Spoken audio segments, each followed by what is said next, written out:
Living with chronic illness means I'm often searching and begging to find medical care. If I find a good doctor, I'm regularly told I'm too complicated and I should seek care elsewhere.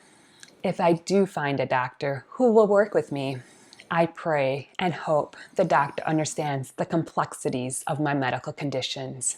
I frequently petition God to help the physician understand what I need and what will help me get on the path to better health.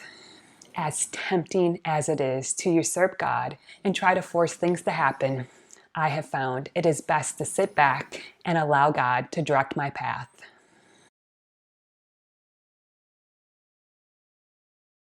Since I've been a child, I've had episodes of pancreatitis. As I've aged, these pancreatitis attacks have scarred and damaged my pancreas, causing a condition to develop called chronic pancreatitis. Now, the pain is constant and the attacks happen much more frequently. Since February of 2020, I've been having an increase in the pain in my pancreas. I eat almost no fat and only a small amount of protein. As the weeks and months have passed, less and less protein started causing my pancreas to spasm out of control.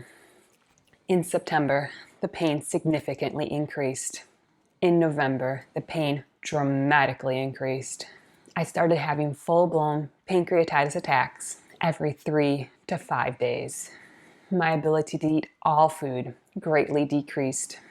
I stopped eating protein because just 3 to 4 grams of protein was causing my pancreas to rage out of control. I have a pancreas specialist for our GI doctor. Although he knows a lot about the pancreas, I always feel as though he is at a loss as to how to treat my pancreas issues. Shortly after my November appointment, my pancreas started raging out of control. I called to get another appointment with the doctor. The soonest appointment was a month away. During the month wait, I could eat less and less. My weight started dropping. I went to the emergency department when severe pancreatitis pain riddled my body. Blood work showed my body was malnourished. I was told, follow up with my doctor.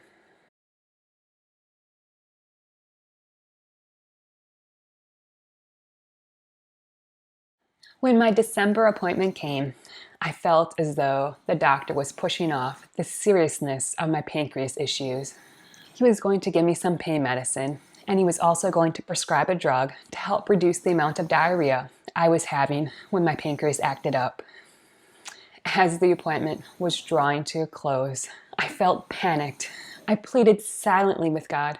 Oh, God, please don't let this appointment end.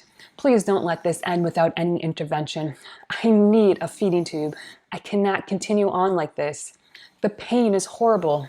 I'm losing so much weight. My body is destroying muscle to obtain the protein it so desperately needs. Please, God, show this doctor I need a feeding tube. Before the doctor ended the virtual appointment, I quickly said, I've been feeling very sick. I went to the ER. They gave me fluids, and the blood work showed I was protein deficient. Suddenly, the doctor's face perked up and he said, you need a feeding tube. I'm going to refer you on to a surgeon to get a feeding tube placed.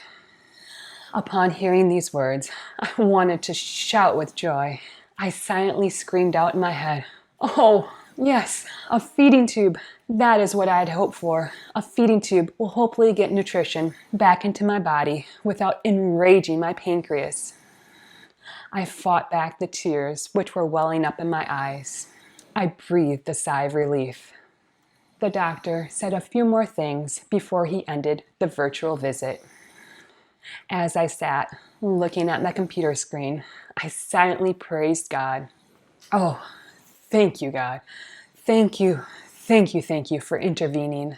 Thank you for allowing the doctor to understand I need a feeding tube. Thank you for allowing this to all come about. Please let this feeding tube be a blessing.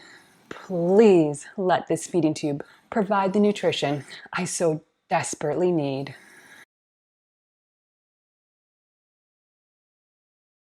I patiently wait for the referral to be processed and for the surgeon's office to call me to schedule an appointment.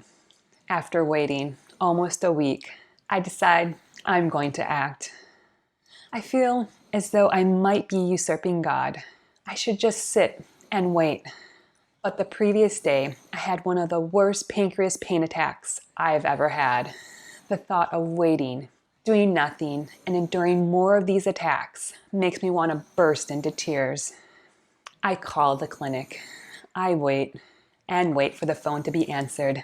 I then have to be transferred to another office to schedule the appointment with the surgeon. I wait and wait and wait on hold. I wonder if I'm going against God as I wait on hold. Maybe I'm experiencing this wait because God is supposed to be arranging this appointment. Guilt wells up in my heart. I tell God I'm going to complete a task on my computer, and if I complete the task before the phone is answered, I will hang up. I am just about done completing the task on my computer when the receptionist answers the phone. I tell the person I need an appointment with the surgeon to have a feeding tube placed. I have been referred to the surgeon by my GI doctor because I'm having difficulty eating. I am informed the next available appointment will be on March 8th. When I hear these words, my heart sinks, but I do not protest. I think to myself, well, this must be from God. I just need to sit back and wait.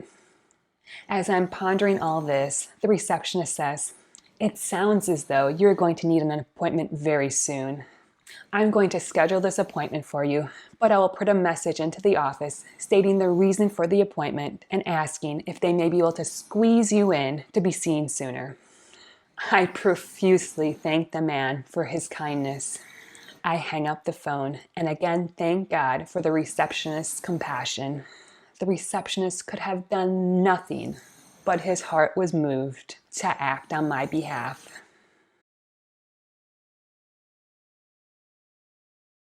The next day, my phone rings. It is the surgeon's office. They are able to get me in to see the doctor 5 weeks sooner. I am absolutely flabbergasted. My appointment has been moved up. I again pause, take a moment, and thank God for his intervention. The office did not have to move up my appointment, but they did. Although I still have to wait 4 more weeks until the consult with the surgeon, and then it'll probably take several more weeks before the feeding tube surgery can be scheduled. I am doing a happy dance. God moved so many mountains for me. I am by no means out of the woods with my ability to eat or my pancreas's constant pain attacks. But knowing God is directing my path gives me the spiritual strength to continue on. Thank you so much for joining me. Please remember to like and subscribe down below. I hope the story has inspired and encouraged you to continue your walk with God. Have a great day and a wonderful week. Bye-bye.